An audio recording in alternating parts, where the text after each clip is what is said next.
I would like to talk about conscious bonding with our intimate partner. What are we all looking for in a relationship? We're looking for the attentiveness, the presence of another that penetrates us so divinely, compassionately, and wholeheartedly that we are enlivened by that. We want to be enlivened. That's what this experience on earth is about. We're enlivened through, if you practice Kundalini yoga, we're enlivened. Or if you practice pranayama, we're enlivened. Even if you are playing soccer with friends, or playing the piano, or going to a dance recital and seeing your children dance or tap dance, or when we go listen to poetry, or when we are out with our friends on the beach, we are enlivened. We want to be enlivened by this experience on earth, because to be enlivened is to gain more energy, okay? To gain more energy, to be energetic, to be enthusiastic, to be energized. So when we are energized by our relationship, okay, we have all kinds of charges. We can be charged, we get energy from, we could say, the commotion of relationships, okay? We get energy from negative sort of momentum, and we gain energy from a positive momentum or neutral momentum. But overall, we are gaining energy from our experiences here on earth, okay? And that enlivens us. Either it enlivens us to participate in a momentum of a negative sort of current, okay? Or a momentum of a positive sort of current, or a neutral sort of current, okay? So what is attentiveness? Attentiveness, so we have polarity, and attentiveness for polarity is different for man and women. And each woman, we have more emphasis of the feminine, because we have the woman embodiment. We have the Shakti embodiment. So we do have that masculine principle inside of us, okay? Because we are very much a complete being, and we're not lopsided, okay? So what that means is that we have our own sort of polarity that's going on within ourselves, okay, when it comes to our own masculine and feminine principles that govern our lives, okay? So we talk about the lower chakras and our more practical existence. We talk about upper chakras, which is more of our esoteric receptivity, things of this nature. We have both of those, okay, within us. Now, for man, they have a more emphasis on the masculine, which is like the lower chakras, which is more of the animal self. So when we think of the gunas, when we talk about the animal, you have the human, such as, the emotions, and then you have the more angelic self, which is more intuitive, clairvoyance, these kinds of things, very sensitive, okay? A sensor perception, a sensor awareness.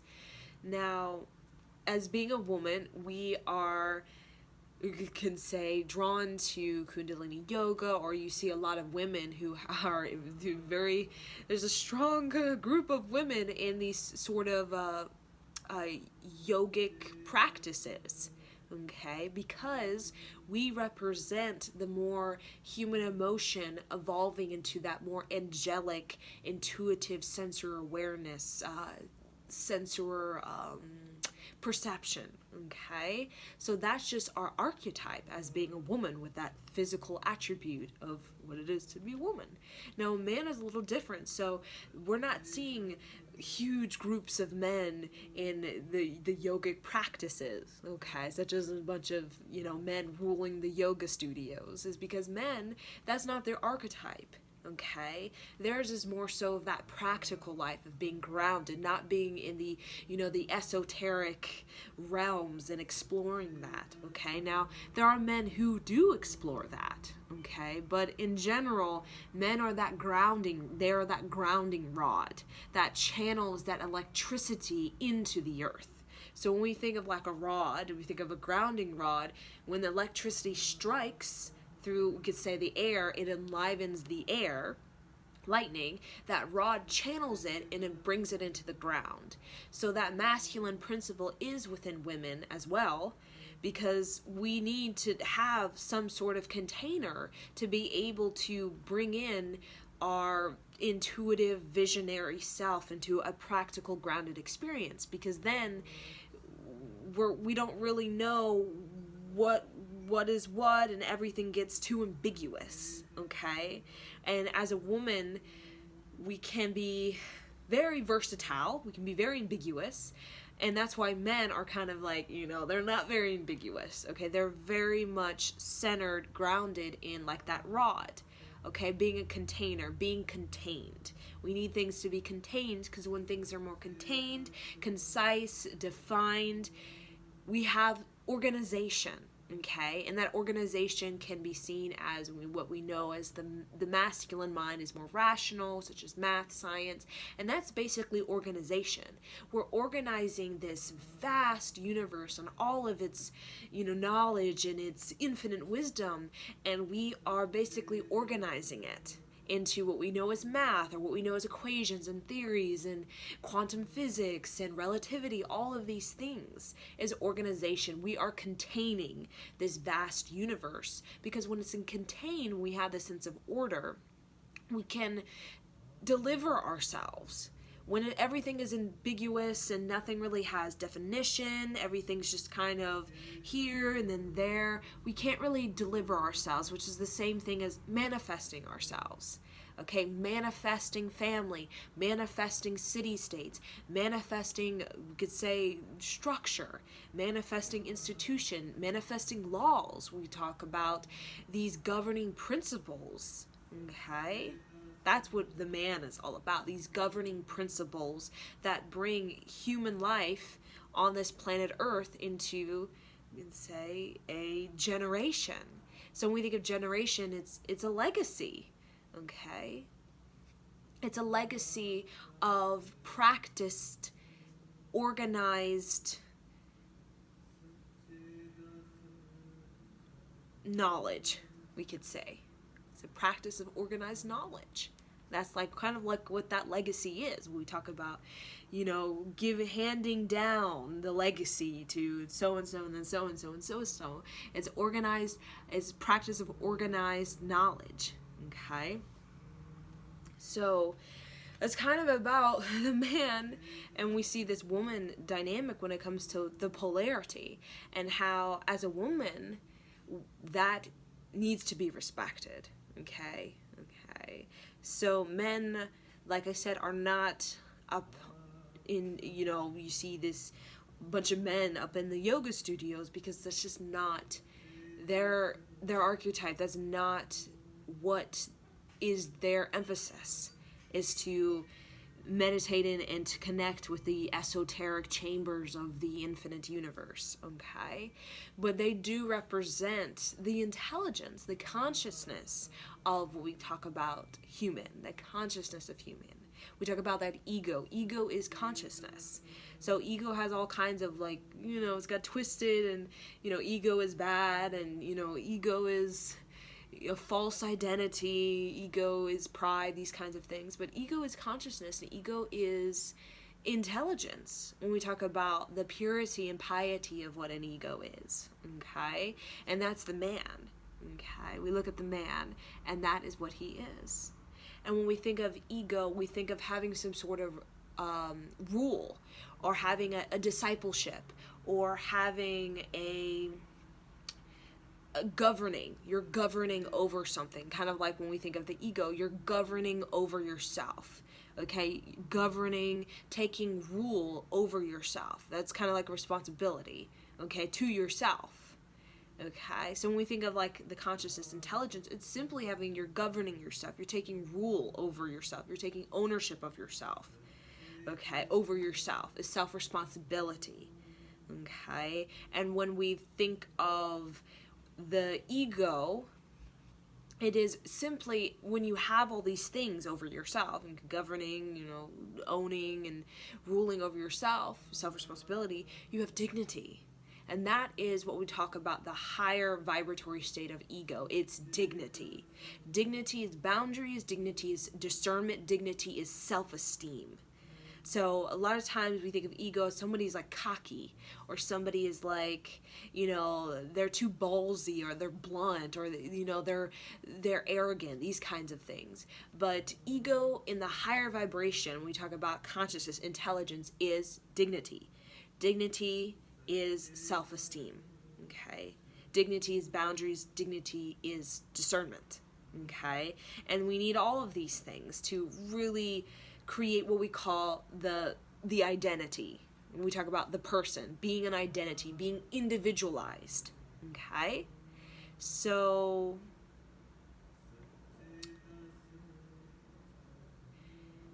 that is basically what the man is about when we talk about the polarity.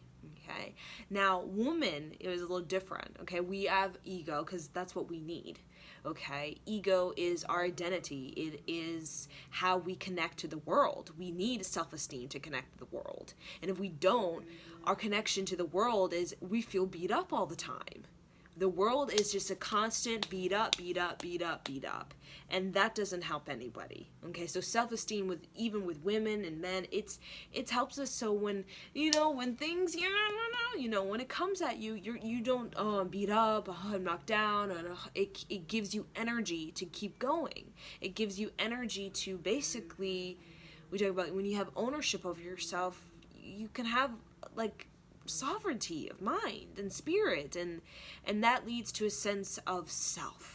We talk about a sense of authentic self when you have that sense of dignified ego. Now, when we even with boundaries, if we have no boundaries, life is a constant just experience of just all over the place. Okay, and discernment as well. Discernment is to trust yourself, because we know we can't trust the world. Okay, and that gives you a level of intuitive awareness, okay, which you require in this human experience, or you're constantly going to feel like I'm taken advantage of, these kinds of things. You can't really see a bush for a bush, those kinds of things. So that's when we talk about the ego when it comes to the man, that principle of the masculine, the divine masculine. Now when we get into the divine feminine, so the man represents consciousness, intelligence, ego, and the woman represents what we talk about, purity of the divine.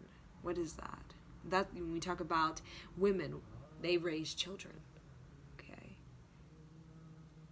What are children? They are innocence. So what am I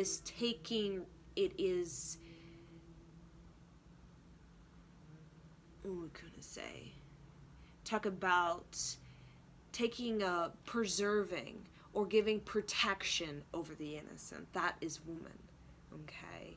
There is this level when we talk about the purity of the divine. It is creating we could talk about purification. It represents that purification. It represents we are preserving something as well as protecting something. Like when we, as mothers, a mother bear, and you gotta keep your your kids protected, so they can be themselves, so that they can remain in that innocent state, okay, or have tools or knowledge to know how to not get murked and kind of slashed and gouged by the world. Okay, so when we talk about that, when it comes to women, it is a practice of it's just radiating love. That's all that it is. Okay, and we talk about man being the container. And what is he containing? What is he holding? He is holding this beautiful light of the divine. He's holding that beautiful light of the divine. He's creating a space for that light, or for that woman, that radiance to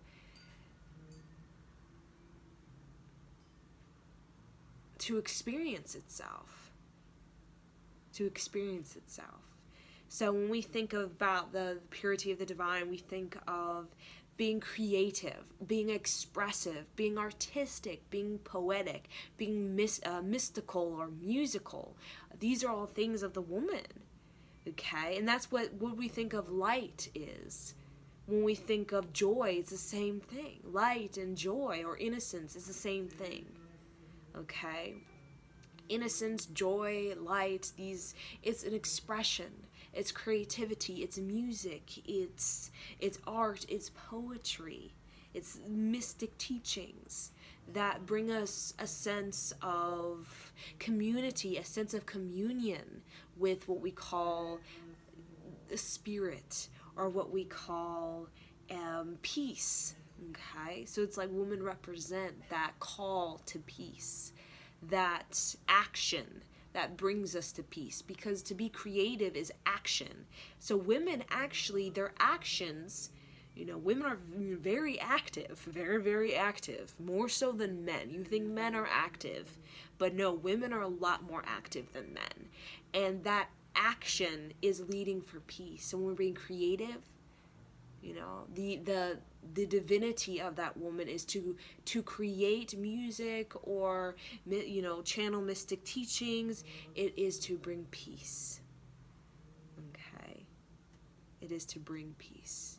And when these expressions are not bringing peace, a sense of community, a sense of communion for all to kind of open up their hearts, these kinds of things, then what we have is a disconnect. And where there's a disconnect, there is no community, there is no communion, and there is no sense of belonging. You know what I'm saying? That sense of belonging. And that's when we get into like the attentiveness. We get into the presence. Okay? Because we all want a sense of belonging. And our relationships, not just intimate or romantic, but our overall friendships, it is our pathway, okay, to connecting deeper with what we want from life, or what is our evolution of life, which is to be enlivened. Okay, and when we're not enlivened, what happens? Things get boring, things get stale, routine makes us kind of spacey, routine makes us unsatisfied, unfulfilled. That's what happens when we're not enlivened by our experiences, and particularly by our connections. It's just bored, it's stale, it gets kind of what's going on. So what is to be enlivened? Enlivened, I've always said this, it's to be exotic. Okay, and that's what the woman represents within man and woman. But the biology of woman has it more emphasized, which is to be exotic. So we're so versatile. Okay, we're extremely ambiguous. And that's what makes us exotic. And that's extremely enlivening. But we need to charge that. We need to know how to move that energy. Okay? So that's why we work, or our archetype as woman is to work on the human emotion.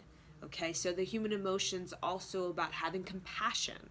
So we have that greater capacity, let's say, to empathize. Okay, to sympathize with other people. Okay, because we have it in us. We could talk about a heart chakra that can be a lot bigger than men. Let's just be honest. Our heart chakra can be bigger than men. It's just how we're designed. We are designed as women to carry the weight of this world.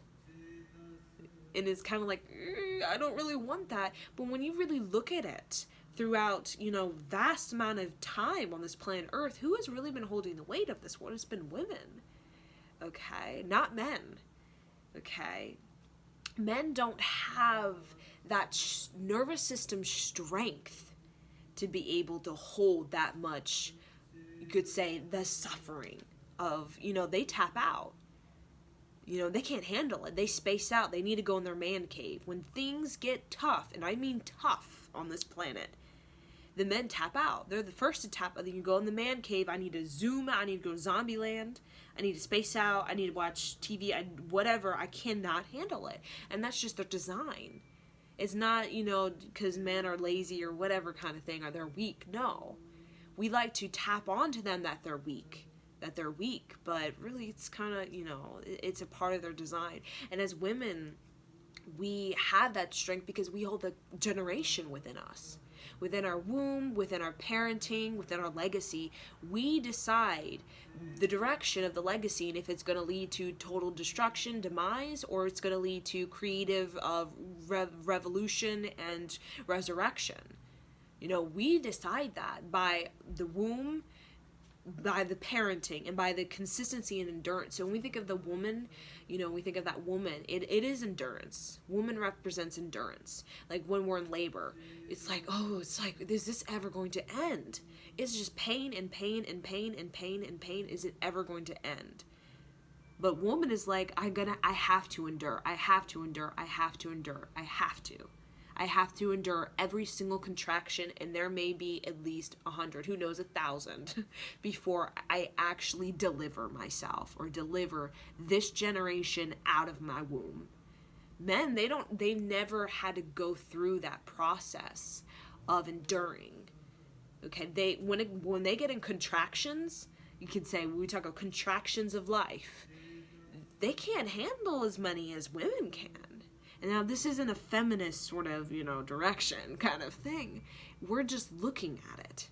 Okay, we're looking at the nervous system design of man and woman. Okay?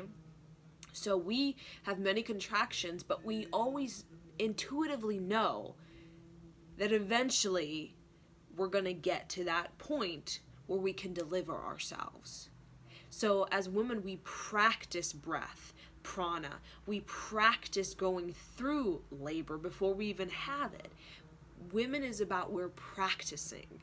We're practicing to endure so that we can actually deliver and break through. Okay? To deliver and break through. Okay? So, a part of the man's archetype and their design is, they do need to space out. They do need to go to their man cave because that's how they recharge themselves. Because women, we have so much energy. We have such a larger capacity to hold energy.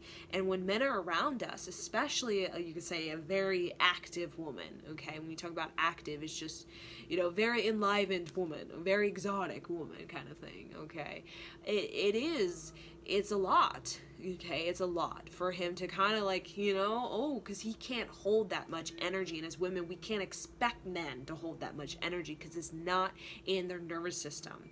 It is not in their design, their polarity designed to hold as much energy as women. So men are basically more so the animal and as like the human emotion, okay? Which it has its container, it has its capacity to hold energy. But when we talk about woman, it's the arc line. The arc line is a lot, it's a lot of a larger container to hold energy, psychic energy, okay? So that arc line is like from nibble to nibble, it's as well from ear to ear, and it's pretty big. It's pretty massive. So that's kind of what we develop as women in our sort of yoga studios and these, pranayama classes and, Buddha sort of classes, these kinds of things. We're learning about the massive container or the massive capacity of the arc line to basically hold higher energy. Okay, so when Yogi Bhajan gave his teachings to women, particularly, it was like emphasized on, you're the leaders of the Aquarian age, is because we have that in our system to be able to hold that higher energy. without like kind of breaking down or collapsing or tapping out. Okay, we are the least likely to really tap out when we have a huge shift on a planet, okay, which we're happening right now. And a lot of people are either confused, they're fearful, and they're drained, leading to zombie land. Okay, all of this is leading to zombie land, and that causes all kinds of zombie land. We talk about, just not good luck. Okay, not good luck when you're in that kind of zombie sort of thing. So that's what happens when we tap out, okay? But reason Yogi Bhajan really gave teachings and emphasized on the women being the leaders for the Aquarian age, because we've been through this period before. We call it like an overlapping of ages, okay? We talk about as well as a cups of two ages, okay, where we are basically seeing a point in our a planetary calendar, which consists of 26,000 years, where we have reached rock bottom, really rock bottom of what we've been doing for many thousands of years, called the patriarchal dark ages, okay. And now we are beginning the incline of entering into a totally new planetary agenda, okay, and that is leading more into like a matriarchal paradigm. Okay, so we go through this. It's very much like a wave motion or like a wheel.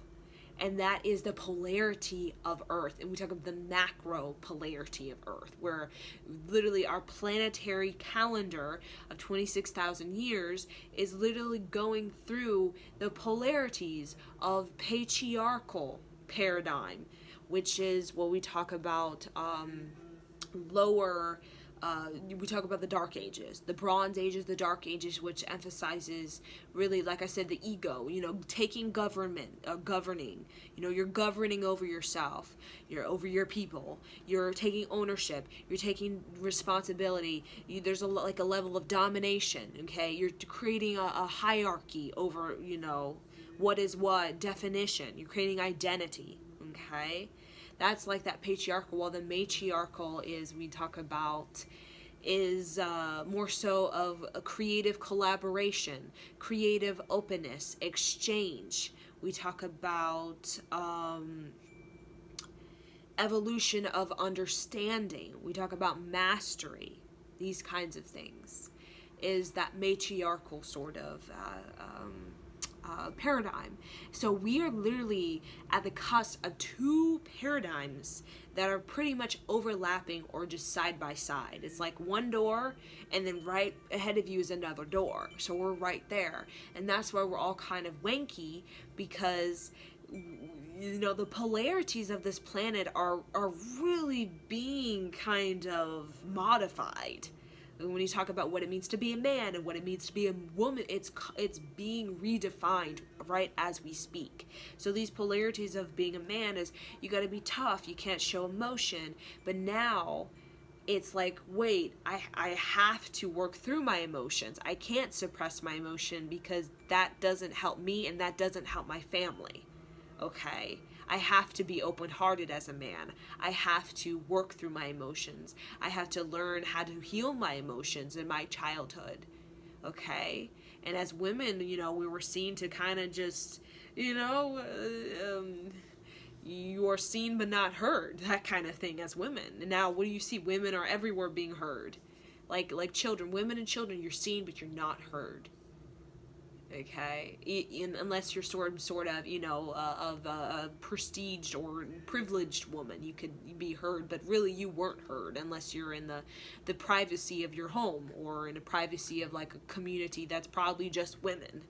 Okay, and it's not really like you talk about a governmental sort of talk, okay, or where you're in a government building having discussion. No. So now women seen but not heard. Now we're being encouraged. Everywhere you see, women are being heard. So that's the polarity that's going on. And it's a lot more difficult for men, because in this patriarchal society or system that we've been in, it's basically we're deconstructing it, and the man is basically we are deconstructing the image of man.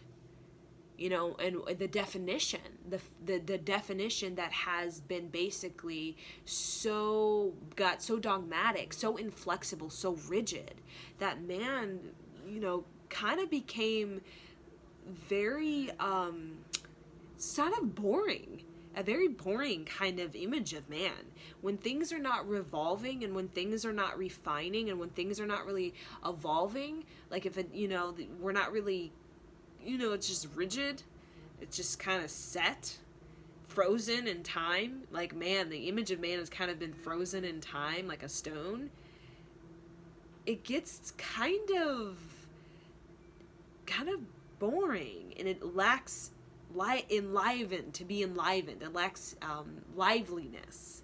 Okay, so that matriarch, what we're seeing is this planet is being charged by this. We want to be enlivened, and that's that woman, that mystical teaching of the woman. We want to be enlivened. We love the stone. We love the hot lava of we can say like the earth, the inner core, like the earth.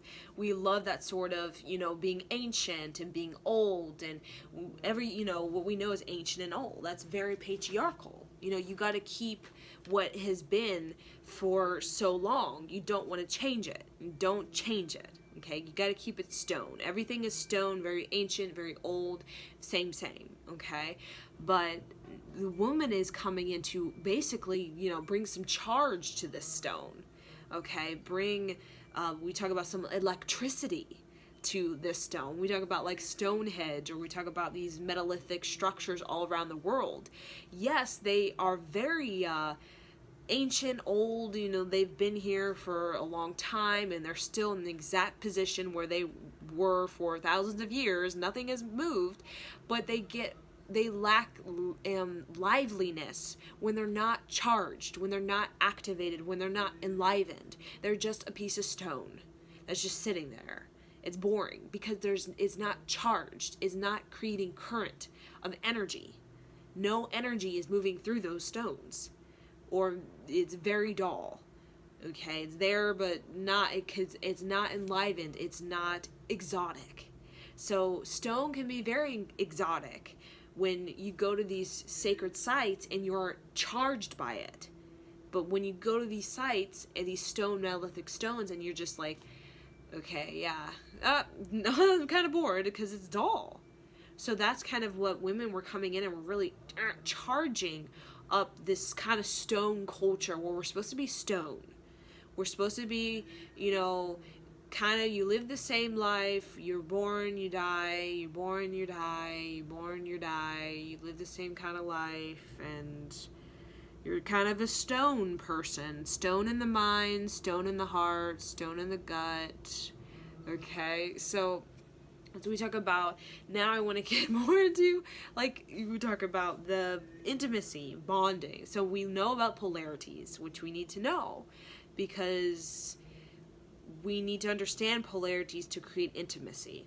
Okay, so when it comes to bonding, first we need to recognize, particularly in an intimate relationship, in the beginning, you could say like even like the first 3 months, really, we are, even to 6 months, we're in this phase where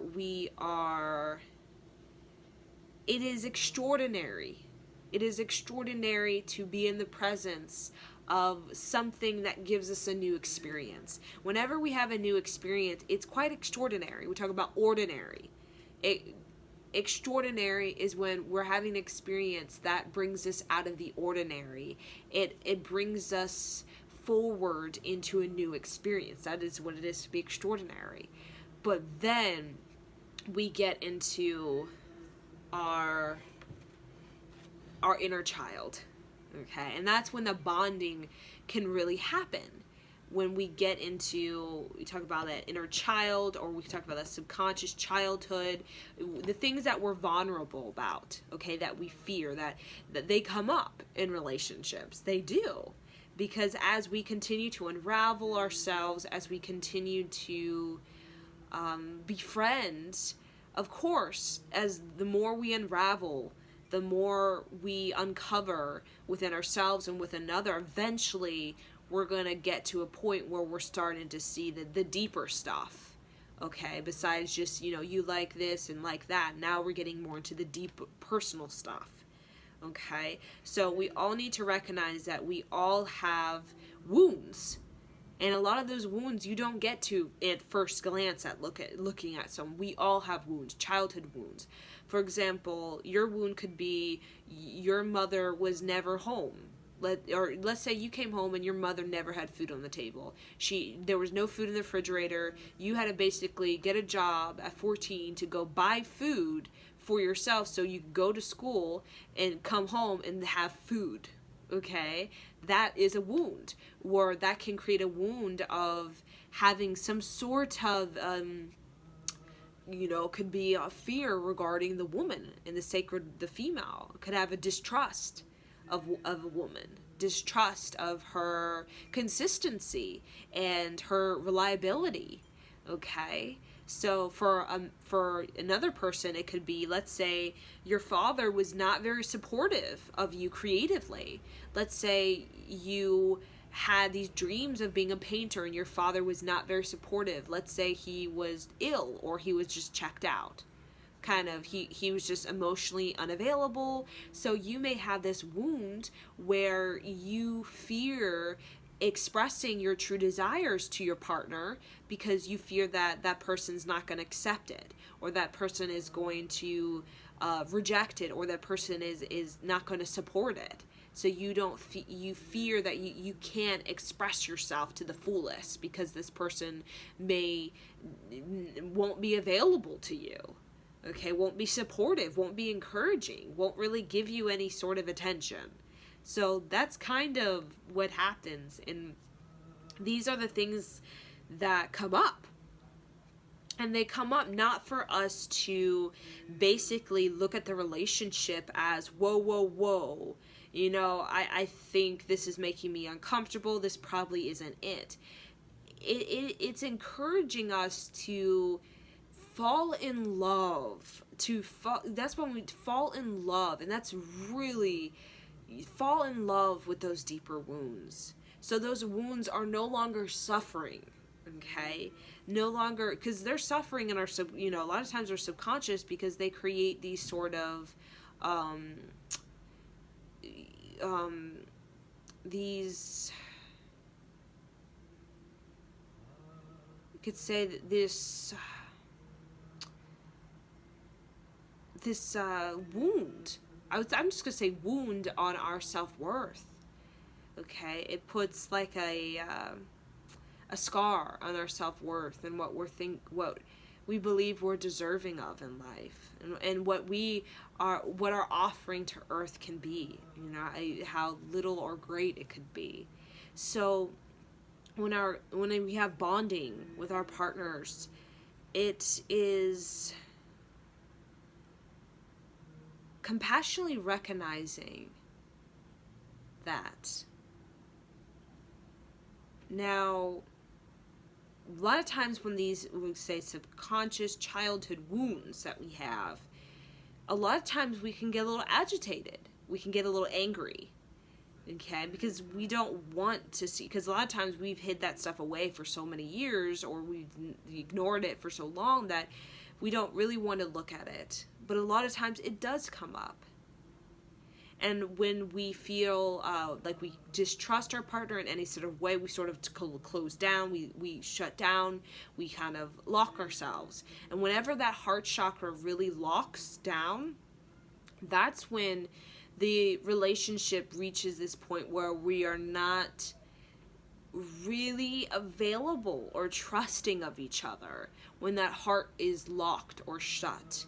Okay, so sometimes in that period when we're angry, we're kind of agitated because we're having that elephant in the room, which is, I'm feeling quite vulnerable and I don't really want to because I fear being hurt. I don't want my wound to be scratched till it bleeds. It's a scar, but I don't want somebody to scratch it open, now it's just bleeding and I'm so hurt. No, we don't want that. So a lot of times we get defensive, so we contract ourselves. We contract back away from our partner. But in that moment of, we talk about bonding, is to use the practice of polarity, the practice of, like consciousness of the man, which is, talk about, the intelligence, the ego, which is, self-esteem. Okay, self-esteem. You could talk about discernment, the boundaries with ourselves, with our partner, creating that container for what we have going on between us, or you and your partner. And then we talk about the feminine, the Shakti, which is creativity. We talk about that purity of the divine, which is expressing yourself. The vulnerability of expressing, of sharing yourself creatively, impactfully, powerfully, okay, well, poetically, and very sensitively, tenderly, compassionately. When we have that sort of dynamic in that moment when we're, wanting to shut down our heart because, then the direction from scratching each other open, the wound, like beating each other up, basically, targeting each other's, sort of fears and, just making us feel worse about ourselves, we bring in that dynamic of the polarity of man and woman, of the masculine and the feminine, to bring us into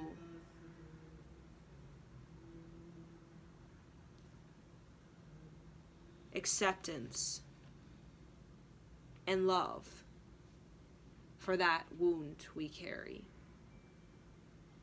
When we have that, that's when we can really move into that bond.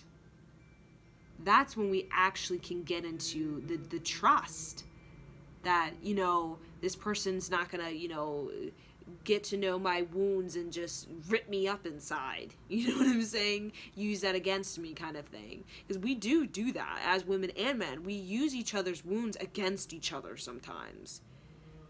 Because it's just a thing we have on this planet. Because it's a defensive mechanism. When we feel defensive against our partner, sometimes we pull out that person's inner fear as a way to protect ourselves. Okay, so whenever we feel fear or we're defensive against our partner, we'll pull out their childhood, whatever wounding it is, and we'll reveal it to them. We'll be it to them to kind of, protect ourselves from, whatever thing. Okay?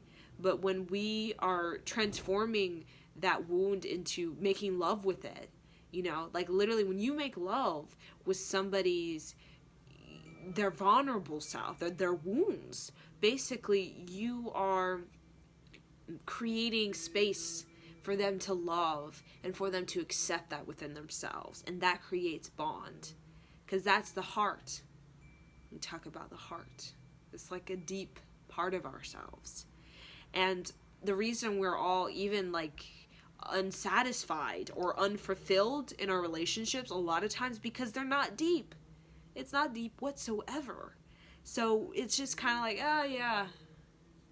It gets boring. It's like stone. It's old, like that old couple, they've been together for, this kind of thing, but they look bored as hell. They look so dull. They look so just, like nothing. Yeah, no, it's because the polarity is not there. They have stone, but they don't have the charge. They don't have the electricity, the current moving through the stone. So it's old, it's, pretty out, it's dated, okay, it's a dated existence, this dynamic, or this sort of couple, it's dated, it's been through much weathering of time and space, but if there's no charge, if there's no electricity, there's no current of energy moving through it, then what? It's just stone.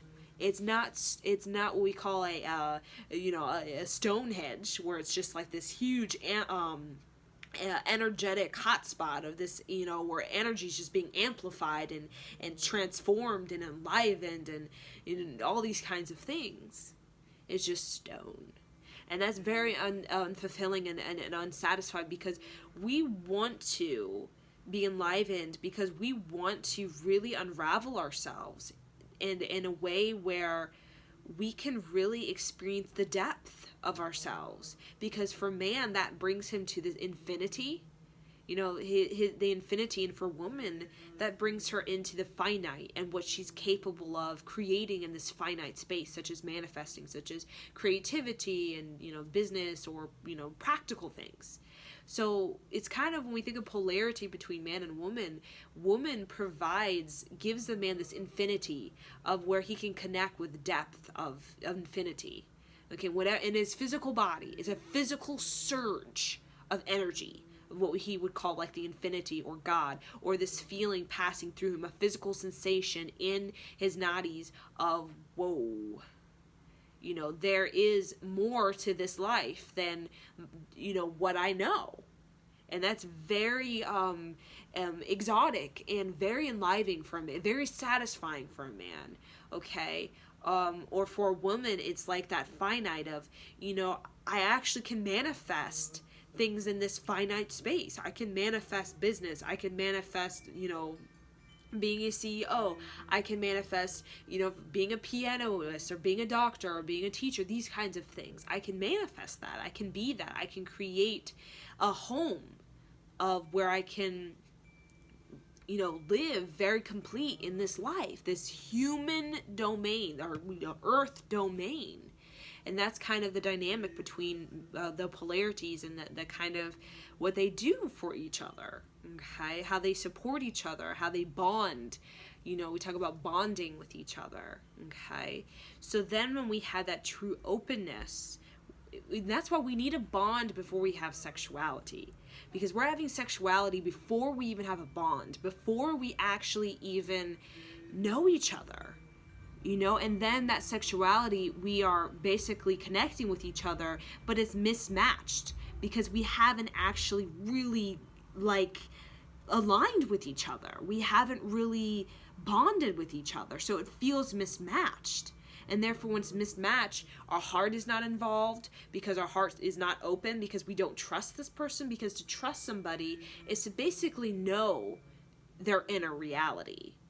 Okay, and to know, what I'm saying, to know that inner wound, to vulnerably present or have that wound being shown, and for that person to tenderly love that or accept that about you, that creates trust. That creates, my heart is open to you, I surrender. But when we're just kind of interlocking with each other and our heart is not open, we don't trust each other, that sexual encounter basically is not very fulfilling. It's not deep. It doesn't, these spaces have to be open for energy to be moving, for energy to be charged. If it's closed in any way, we're not going to feel like what we call real powerful experience of energy moving through or surging through our body. Okay, we're not going to feel that. It's just going to be like a shallow sort of a stimulation, orgasm kind of thing. Stimulation or ejaculation kind of thing. And that's that. There's no energy moving anywhere else except stimulation, ejaculation. Orgasm is just solely just a blip, a tiny little thing, because we haven't bonded with the person. We don't really trust them, and they don't really trust us because we haven't got to know them. We don't know their wound. We don't know how to to comfort that wound. They don't know how to comfort our wound because we haven't had an attentive presence. We haven't had attentiveness, presence, or discussion. So in all of our relationships, we're not attentive, meaning we're not really listening to each other and what the person wants and what we want, and seeing, is this a match? We totally just in like rose-colored glasses living in fantasy world. We're not present with each other, okay? Meaning we're not allowing ourselves to be conscious of our decisions and how they affect ourselves, the other, and our relationship.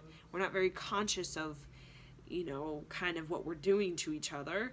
And then discussion. We're not actually discussing vulnerably, tenderly, compassionately